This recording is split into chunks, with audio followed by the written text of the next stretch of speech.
Bueno, muchísimas gracias, doctor Carlos Otero, por esta invitación. Espero no extenderme mucho. Es un tema que ha sido apasionante. Le hemos dedicado los últimos 2 años y medio de nuestra vida laboral a este tema y bueno, esperamos compartir con ustedes parte de esas experiencias que hemos tenido. Voy a compartir pantalla, si es posible, contarles un poquito, bueno, de nuestra institución. Yo soy la directora de informática médica de la Fundación Cardiovascular de Colombia. Es una institución en la cual llevamos ya casi 40 años trabajando por la salud de los colombianos en la parte oriental de Colombia, ubicada en Santander. Y nosotros pues hacemos parte de un ecosistema de salud en la cual tenemos pues diferentes instituciones prestadoras de servicios de salud. En Colombia se llaman IPS, son hospitales o clínicas. Tenemos nuestra atención primaria, tenemos atención especializada en el Instituto Cardiovascular de Colombia y en el Hospital Internacional de Colombia. Y también tenemos pues una entidad de hospital virtual que se encarga pues de todo el tema de telesalud y del tema de atención domiciliaria. Nosotros para el tema de la certificación de HIMSS 6 quisimos hacer el ejercicio de manera simultánea, tanto en el HIC, en el Hospital Internacional, como en el Instituto Cardiovascular. Y fue un proceso pues que arrancó hace más o menos unos, como les comento, hace casi ya, va a ser 3 años, en septiembre, octubre del 2019. En ese proceso pues se hizo una identificación, digamos, de cómo eran las situaciones o dónde teníamos las brechas. Tuvimos la fortuna pues de estar acompañados por la empresa Folks, que son los partnerships de HIMSS en Latinoamérica, y a partir de eso pues se hizo todo un plan de trabajo porque pues identificamos unas brechas muy importantes dentro de nuestro sistema de información. Nuestro sistema de información es un sistema de información propio, se llama SAGI, el Sistema de Apoyo a la Gestión Integrada, y pues tiene, digamos, varias fases de desarrollo. Tiene cerca de 20 años ese software, pero tuvo una, digamos, una actualización de esos sistemas heredados aproximadamente en el 2012. Y de todas maneras veíamos que había que hacer muchos ajustes tanto en la capa clínica como en la capa administrativa. Entonces, de esa primera evaluación, pues encontramos que teníamos brechas en todos, digamos, los niveles de madurez de HIMSS, y se diseñó un plan de trabajo, comenzando pues por la acogida o el patrocinio muy fuerte tanto de la Junta Directiva como del presidente de la organización, el doctor Víctor Castillo, y de la vicepresidencia corporativa, que es, digamos, la encargada de gestionar todas las direcciones que somos transversales a la organización. Se creó también la Dirección de Informática Médica en enero del año pasado, del 2020, y empezamos a trabajar pues en conjunto con el equipo de desarrollo de software y el equipo de infraestructura tecnológica pues para poder ir cerrando todas esas brechas. Básicamente tuvimos pues varios temas. No sé, Charlie, si se pueda presentar o sigo contando. Si se puede hacer presentación. Sí, compartí la pantalla. Gracias. Ahí en el botón verde. ¿Ya lo tenés habilitado? No, me sale que está inhabilitada la función de compartir pantalla. Bueno, yo sigo contando. Entonces, sí, mientras tanto, perdón, al que nos esté dando soporte, que la ponga como coanfitrión, así ella puede compartir. Muchas gracias. Bueno, entonces, ¿cómo les está, ahí ya deberías poder. Ahora sí. Muy bien. Bueno, entonces esto era como lo que les estaba comentando muy rápidamente. Voy a simplemente pasar muy rápidamente. Esta es nuestra institución. De la izquierda es el Hospital Internacional de Colombia, a la derecha el Instituto Cardiovascular. Como les comentaba, pues somos un ecosistema de prestadores de servicios de salud, pero también tenemos equipo de investigaciones, voluntariado, digamos, una aseguradora o plan de salud que se llama Salud Mía. Y pues nosotros, como les estaba comentando, la Dirección de Informática Médica, Infraestructura Tecnológica y Sistemas de Información, dependemos de la vicepresidencia corporativa. Entonces, todo esto nos ayuda a tener pues muy buen relacionamiento y muy buen patrocinio de los niveles más altos de la organización. Estas son pues algunas de nuestras certificaciones y como les comentaba, pues la última que logramos conseguir pues fue la certificación HIMSS-ENRAM nivel 6 en julio del 2021 y logramos hacer la certificación tanto del Hospital Internacional como del Instituto Cardiovascular.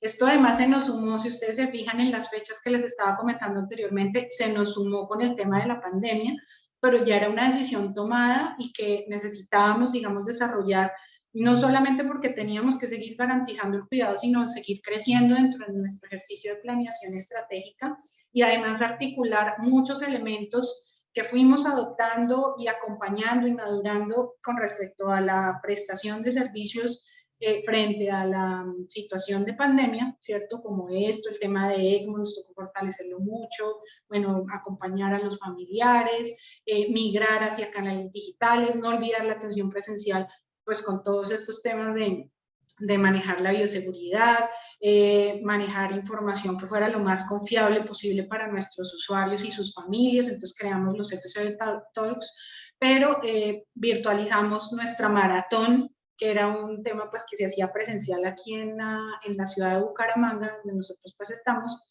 y tocó virtualizarla y pues nos fue tan bien que este año volvimos a dejarla virtual y pues con muy buenos resultados. Pero básicamente, además de poder como acompasar todo este proceso, necesitábamos disminuir este riesgo médico, disminuir la variabilidad en la atención, lograr unos niveles de madurez que nos permitieran realmente pues, ser sostenibles en el tiempo, tener mejor gestión de los datos, de la información y el conocimiento, y pues teniendo en cuenta que casi que la base de toda esta transformación y aceleración digital es la historia clínica electrónica, pues por eso se tomó la determinación de, digamos, someternos a este modelo de certificación. Entonces, como les decía, pues hicimos todo este ejercicio de evaluación, ¿cierto? Para poder integrar, optimizar este funcionamiento de la capa clínica con la capa administrativa, ¿cierto? Vimos que teníamos muchas brechas, ¿cierto? Y diseñamos este plan que les estoy comentando, involucrando a todo el mundo, desde el presidente de la organización y la junta directiva, como les comentaba, hasta el personal súper operativo, las enfermeras, las auxiliares de enfermería, las personas de servicios generales, absolutamente todos. Y utilizamos pues metodología de gestión de proyectos. ¿Por qué? Pues porque es un proyecto que es complejo, costoso, con muchísimos riesgos, un nivel de riesgos muy alto a todo nivel, entonces se necesitaba, digamos, algún tipo de organización, por lo menos de mitigar esos riesgos y establecer un buen proceso de comunicación con todos los actores. Hubo 3 cosas en las cuales, obviamente, tuvimos que trabajar en muchos temas al tiempo, pero digamos que estos fueron 3 temas en los cuales nosotros, digamos que pusimos el mayor esfuerzo porque realmente estábamos muy incipientes en ese proceso. Lo primero, lo que tenía que ver con seguridad de información y recuperación de desastres y todo lo que era continuidad del negocio. En segundo lugar, la puesta en marcha del circuito cerrado de productos, que es todo lo de la administración de todos los productos o de las tomas o de las muestras a pie de cama. Y en tercer lugar, mejorar nuestra historia para que realmente fuera más estructurada y realmente pudiéramos sacar más beneficios de esa información. Entonces, este es un ejemplo de cómo estábamos antes, todo muy tipo texto, ¿cierto? Las personas lo escribían, pero entonces aquí tocaba borrar la información para volver a escribir y esta información cuando íbamos a sacar datos, pues realmente no era posible. Entonces, ¿qué cosas tuvimos en cuenta con respecto al tema de estructurar la historia clínica? Primero, ver qué datos realmente necesitaban estructuración. No todos los datos los íbamos a utilizar para indicadores, por ejemplo, o elementos que fueran medibles. Entonces no necesitamos estructurarlo absolutamente todo, pero sí poner especial atención en lo que realmente sí necesitábamos nosotros medir a futuro, reutilizar la mayor cantidad posible de datos, es decir, si yo en un proceso escribo unos signos vitales, pues que esos signos vitales pasen de manera automática a otra pantalla o a otra plantilla. que los campos de registro fueran muy pertinentes. El equipo clínico no tiene tiempo para andar escribiendo cosas que de pronto pues no le hacen sentido desde su capa clínica. Entonces, definir muy bien cuáles son los componentes clínicos que realmente un médico sí debe diligenciar, o una enfermera, o un químico farmacéutico, y cuáles definitivamente los puede de pronto registrar de otra manera personal de las áreas administrativas. También otro tema que teníamos, digamos, un reto muy importante fue la optimización de la búsqueda. Como les contaba, este es un sistema que tiene muchos años, que tiene pues todas las cosas buenas de los sistemas heredados, pero también las dificultades y los retos de este tipo de sistemas. Entonces tocaba hacer muchos ajustes para que la usabilidad, digamos, no fuera a disminuir con todas las funcionalidades que necesitábamos poner. Y en la medida de lo posible optimizar con registros de dispositivo móvil, porque nosotros tenemos cerca de 3.500 colaboradores, son áreas muy grandes, muy extensas, y desplazarse es complejo para hacer los registros. Entonces necesitábamos tratar de que esto fuera lo más costo efectivo posible, y por eso necesitábamos que en la medida de lo que se pudiera fueran registros móviles. Con las personas nos sentábamos con los equipos clínicos a hacer prototipos. Estos prototipos eran muy sencillos, muy económicos de hacer, en una hoja de cálculo, en un PowerPoint, en una hoja de dibujo, inclusive haciendo pues ejercicios de design thinking en papel. Luego los probábamos en la vida real sobre este mismo, haciendo un ejercicio muy parecido a como debía quedar ya después en el sistema. Se tomaban los tiempos y pues ya al final hacíamos un desarrollo, y ese desarrollo pues nos permitía ya tener un mayor grado de estructuración con una disminución en los tiempos de registro.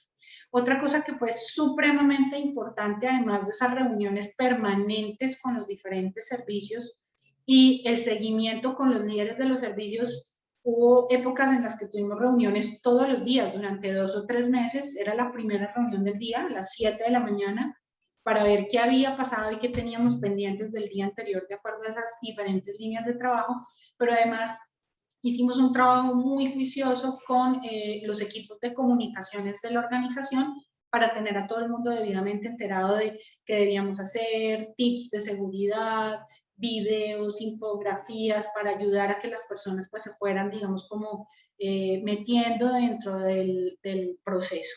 Y también tuvimos que estandarizar los flujos de solicitudes, de requerimientos, de problemas, de errores de pronto del sistema, para que fuera más ágil y los equipos de sistemas de cada una de las sedes pues pudieran responder de manera más rápida y más eficiente. Esto nos permitió, como les digo, pues optimizar ciertas cosas que no tenemos en el sistema, como las escalas, que esas escalas generen algunas recomendaciones muy sencillas, ¿cierto?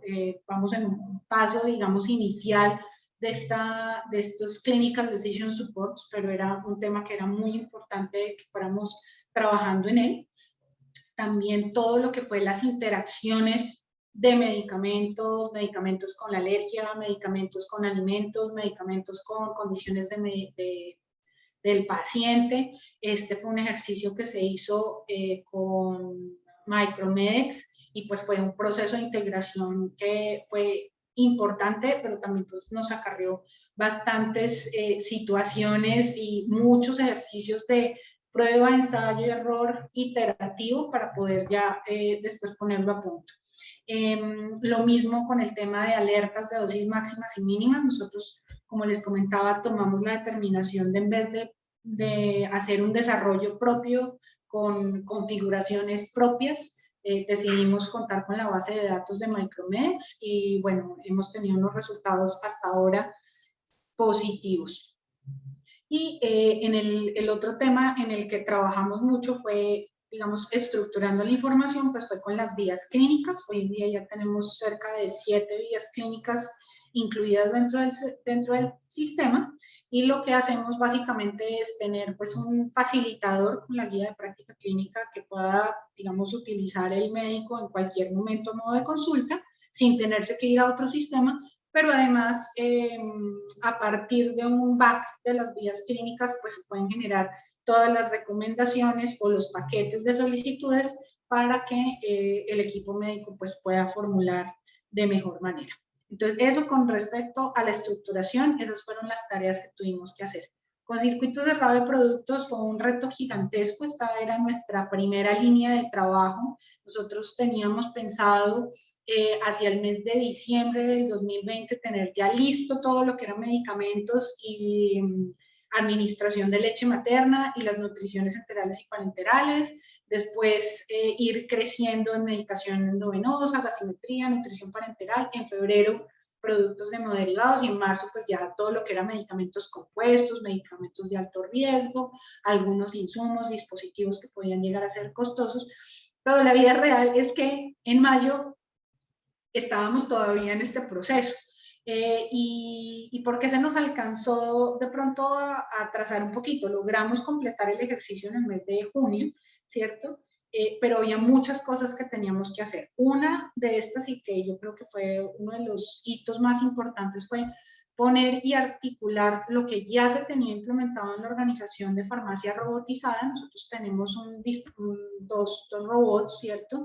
Este robot que es Calypso es el que se encarga de unitarizar las dosis de los medicamentos, como lo vemos aquí abajito, y este robot que se llama Pegasus es de dispensación.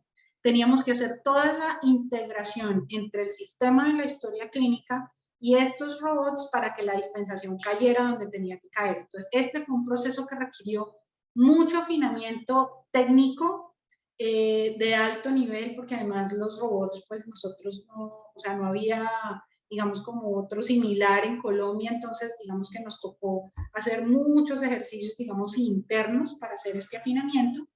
Y adicionalmente, como estábamos pensando en hacer ejercicios que fueran muy costo efectivos y muy ágiles, entonces lo que se decidió es que se trabajara pues con lectores Zebra para lo que eran tomas de laboratorios hemoderivados y con aplicaciones móviles. Esta es una aplicación móvil, esta y esta son aplicaciones móviles diseñadas por nuestra fábrica de software.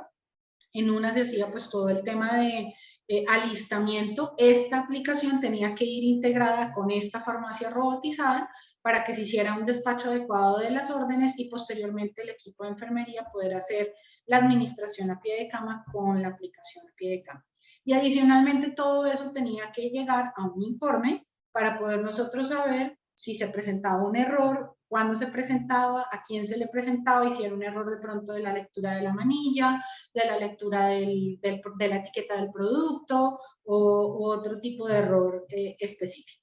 Entonces, el proceso básicamente también incluyó hacer todo un ajuste. Esto no era específicamente circuito cerrado, pero tuvimos que hacer todos estos ajustes en el sistema para que nos pudiera impactar el circuito cerrado, en este caso de administración de medicamentos. Entonces tuvimos que hacer todo un ejercicio para que el equipo de enfermería pudiera ver qué medicamentos estaban pendientes por administrar, en qué dosis, en qué frecuencia. Luego ellas proceder a hacer un proceso de programación de ese Cardex para que la información cayera a la dispensación y posteriormente, después de la entrega y del recibo en el servicio, hacer pues todo el proceso de escaneo del colaborador, del escaneo de la manilla del paciente y posteriormente pues la selección y el escaneo del producto, y también garantizar pues que se cumpliera con los correctos en la administración de los medicamentos. Entonces, como ustedes ven,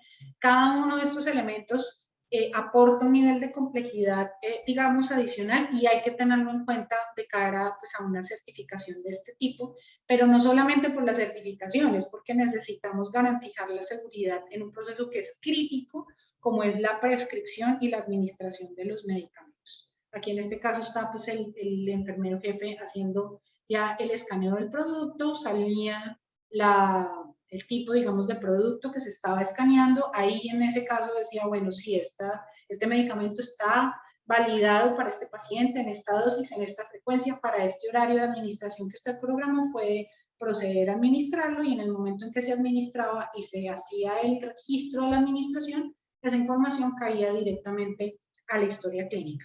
Lo mismo con el tema de escaneo de las muestras y con el escaneo de hemoderivados. Aquí también fue un tema que nos demoramos un poco más, porque resulta que lo que es farmacia, servicio farmacéutico, pues hace parte de nuestro software, pero los sistemas de LIS y de hemoderivados no son de la organización. Entonces tocó hacer primero una integración, una adecuación de todo lo que se requería para cumplir con ese circuito cerrado de productos y posteriormente pues ponerlo a funcionar.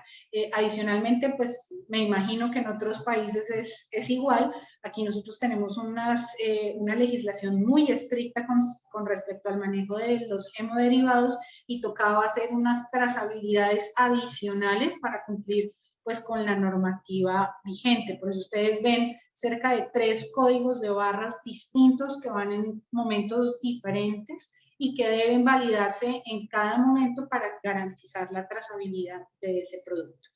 Al final, después de ese ejercicio, ya es, digamos que completamos en el mes de julio la meta de nivel 6, que es el 50%, y ahorita pues estamos en preparación para nivel 7, por eso ustedes ven hay algunas cositas todavía que tenemos que seguir afinando, sobre todo en la parte de medicamentos, pero ya lo que es nutriciones, administración de leche materna, banco de sangre, laboratorio, ya lo tenemos pues mucho más afinado. ¿Qué tropiezos tuvimos? Cualquier cantidad. La aplicación se caía, la Wi-Fi se caía, los pacientes de pronto la calidad de las manillas iniciales no era la mejor, no se tenía buen cuidado sobre estos códigos QR, entonces ya ni la aplicación ni el lector de cebra pues hacía la lectura. Tuvimos que hacer muchas pruebas para que los códigos de barras de los colaboradores se pudieran leer de manera adecuada, entonces nos tocó hacer mucho ensayo y error y probar diferentes materiales para lograr saber cuál era el que realmente pues, nos tenía mejor duración y mayor duración para que no nos fuera a afectar esa administración del producto.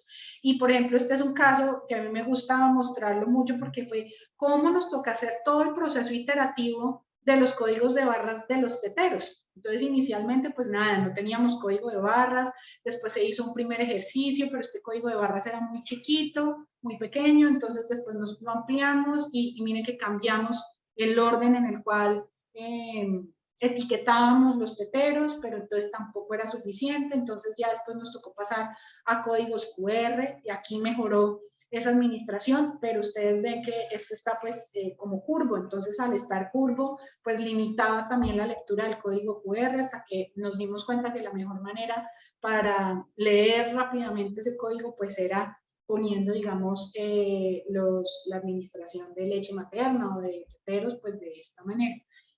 Entonces digamos que ha sido todo un proceso. En este caso, por ejemplo, nos demoramos cerca de entre 3 y 4 meses para poder hacer este ejercicio y también hemos tenido que hacer muchísimas actualizaciones. Esto es lo que le sale a nuestros usuarios cuando hay una contingencia, hay una caída, hay algún problema, hay una actualización que estamos haciendo. Llevamos cerca de 29 actualizaciones, eso es una cantidad en casi 2 años. ¿Cierto? Eso quiere decir que hemos sometido, digamos, al sistema unos niveles de estrés muy importantes y por eso hemos tenido que estar haciendo mucho seguimiento, digamos que día con día, 24/7, de todas las quejas y todas las, digamos, situaciones que pues se nos presentaron. Aquí me está preguntando Giselle, ¿cuánto tiempo tardaron de inicio para certificación? Nosotros arrancamos, como te digo, en septiembre del 2019.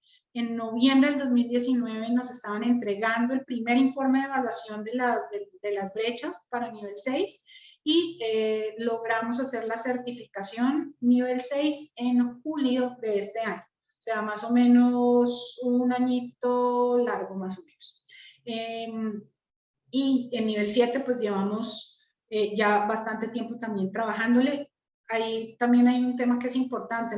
Nosotros por decisión, digamos, de presidencia, arrancamos de una vez a hacer todo el ejercicio, tanto para nivel 6 como para nivel 7. Entonces, digamos que ahorita ya tenemos un poco menos de brechas por cerrar para nivel 7, que son significativas, pero digamos que ya habíamos avanzado muchas cosas que no estaban en nivel 6, sino que ya pertenecían a nivel 7, sobre todo lo que tiene que ver con seguridad de información.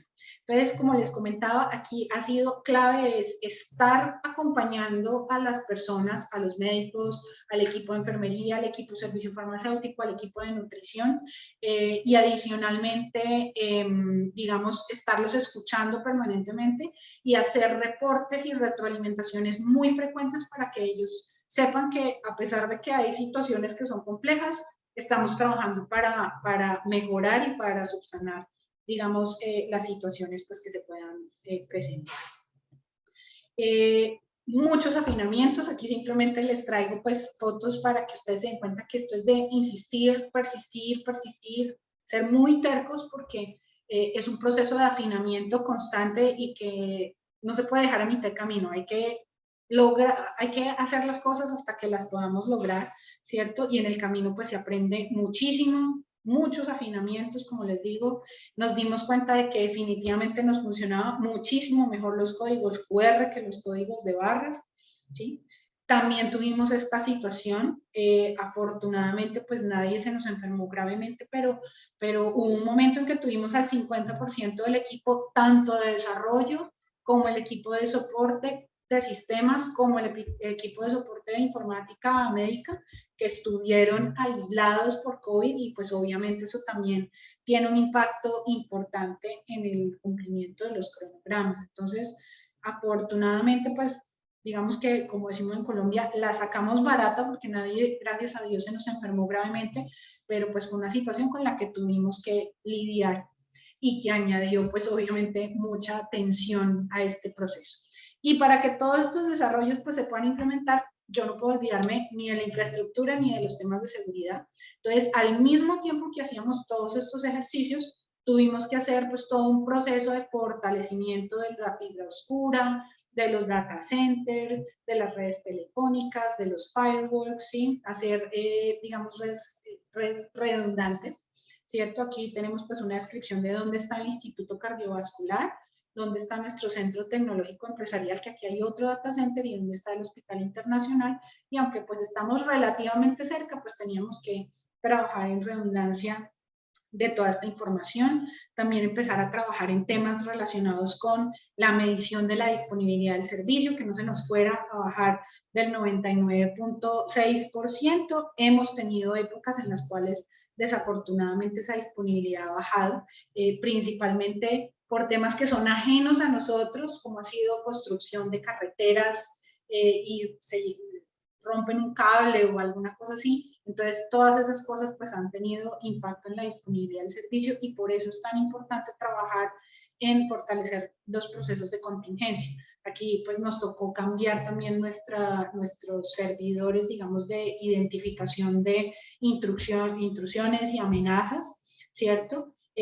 Hacer todo un proceso de instalación de sistemas para encriptado y borrado automático de la información, para que no fuera a quedar información sensible de los pacientes dentro de los computadores de los usuarios, ¿cierto?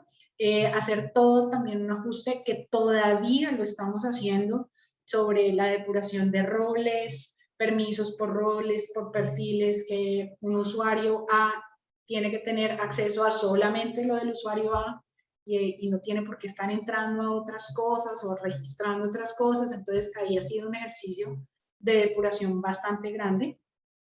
Y pues también implementar todo un modelo de gestión de riesgo externo e interno en todo lo que es la infraestructura. Entonces, establecer una central de monitoreo, identificar cuáles son los riesgos pues, más importantes, tener también un evaluador externo de los riesgos nos sirvió muchísimo.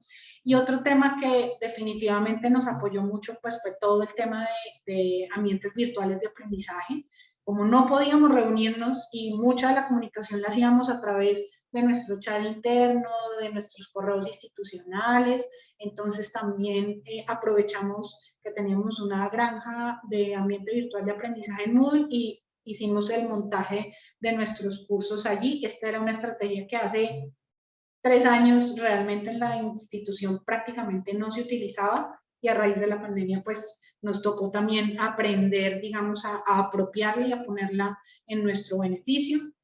Mucha información que nosotros estamos mandando con el tema de seguridad, tratamos de hacerla lo más lúdico posible para que las personas nos entendieran por qué era importante trabajar en los temas de continuidad de negocio, de cómo era el proceso del plan de contingencia. Sabíamos que un médico no se va a poner a leer 8 páginas de un plan de contingencia, entonces nos inventamos este cómic y hicimos, bueno, todo un ejercicio poniendo unos sobres para garantizar que las máquinas que se estaban poniendo de contingencia en los equipos tuvieran información básica, que en caso de que digamos, se dañara el sistema o hubiera un problema de disponibilidad, pues fácilmente se pudiera, digamos, identificar esta información. Esta es una copia que se hace directamente de la base de datos con mucha frecuencia y trae unos datos específicos como son las alergias del paciente, la lista de problemas, los diagnósticos, cuáles fueron los últimos medicamentos que le administraron al paciente, cuáles fueron los resultados de los últimos laboratorios, si hubo un valor crítico o no, cualquier otro tipo de alergia o de situación especial sobre la condición del paciente entra dentro de ese PDF, ¿cierto? Hicimos varios ejercicios, este de hecho fue el tercer ejercicio iterativo, porque nosotros lo que hacíamos era que había una contingencia, poníamos a funcionar esa contingencia o el simulacro cuando era simulacro, y al final la gente nos decía, faltó esto en este PDF, faltó esta información, incluyanla por favor porque es importante, tengan en cuenta consulta externa, tengan en cuenta los servicios de cirugía. Entonces ahí vamos, digamos, creciendo y optimizando ese esquema de contingencia para que las personas pues no vayan a quedar ciegas.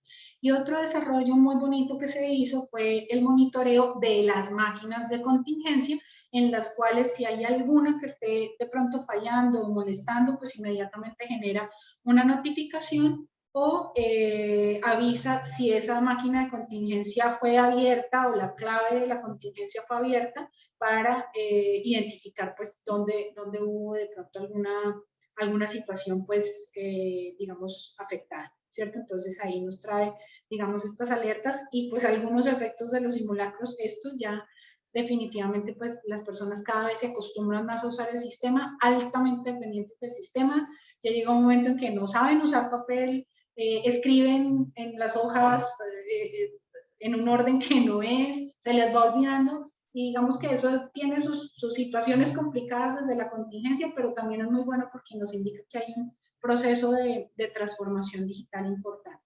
Y siempre después de los procesos de contingencia hacemos análisis causal, ponemos a todo el mundo a participar, a los líderes de los diferentes procesos, de ahí se generan acciones de mejora y entonces volvemos otra vez a retroalimentar. Este era, por ejemplo, el caso de, bueno, ¿qué necesita usted que esté en el PDF de la contingencia? ¿Qué debe ajustarle? Y con base en eso, pues vamos fortaleciendo. Y ya para terminar, pues preparándonos para nivel 7, pues ya estamos trabajando mucho en el tema de analítica, ya gracias a que mucha información ya la tenemos más estructurada, más ordenada, tenemos ya un poco más de gobierno de datos, ya esto nos permite hacer tableros y sacar y extraer la información para optimizar la toma de decisiones. Entonces aquí uno de camas, aquí el de tablero de mando integral, ahorita estamos próximos a sacar uno que tiene que ver con la evaluación de la historia clínica, con la evaluación de la productividad, y bueno, vamos ahí en el proceso. Muchísimas gracias, no sé si tengan alguna pregunta.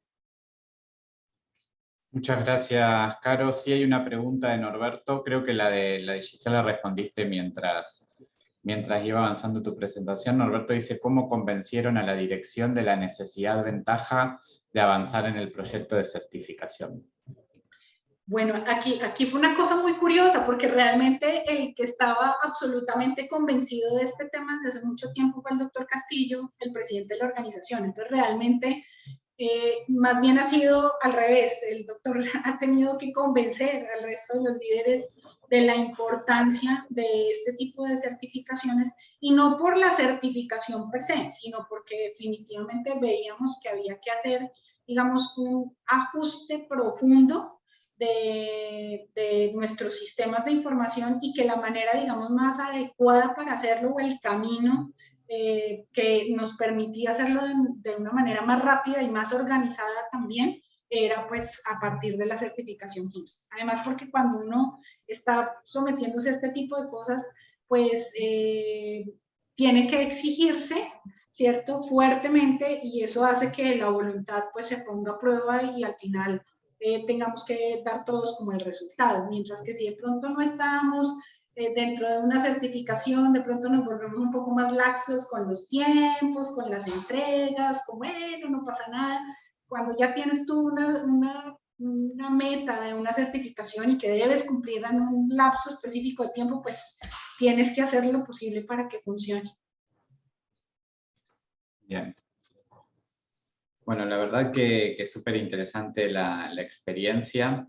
Esperamos que le haya servido, y hoy más temprano hablábamos en otra de las sesiones que a veces los procesos de certificación, primero el proceso de certificación HIMSS, obviamente que siempre es un recurso que hay que disponibilizar, pero no es tan costoso como son todos los procesos de certificación internacionales como Joint Commission, sino que digamos, tienen otro nivel de accesibilidad. Entiendo, por supuesto, que va a depender del tamaño de las instituciones, pero hablábamos esto de que a veces estos procesos de certificación te ordenan en cómo responder a las necesidades de la institución. Digamos, esto de poder congeniar o poder de algún modo priorizar de una manera ordenada a quién responder y de qué manera, y no tener que estar haciendo ese esfuerzo, uno propiamente desde el departamento de informática o desde las áreas de sistema, sino en base a un objetivo que es lograr la certificación. Entonces tiene el beneficio asociado de poder ordenar la demanda sobre los departamentos de sistema. Así que también tiene eso como ventaja y a veces no lo tenemos muy presente y está bueno también traerlo en la estrategia de cómo convencer que ese saludo, digamos, esa línea es la indicada. Algunos preguntan ahí si te pueden escribir, ahí está el correo, lo dejamos para que lo puedan copiar. En la plataforma igual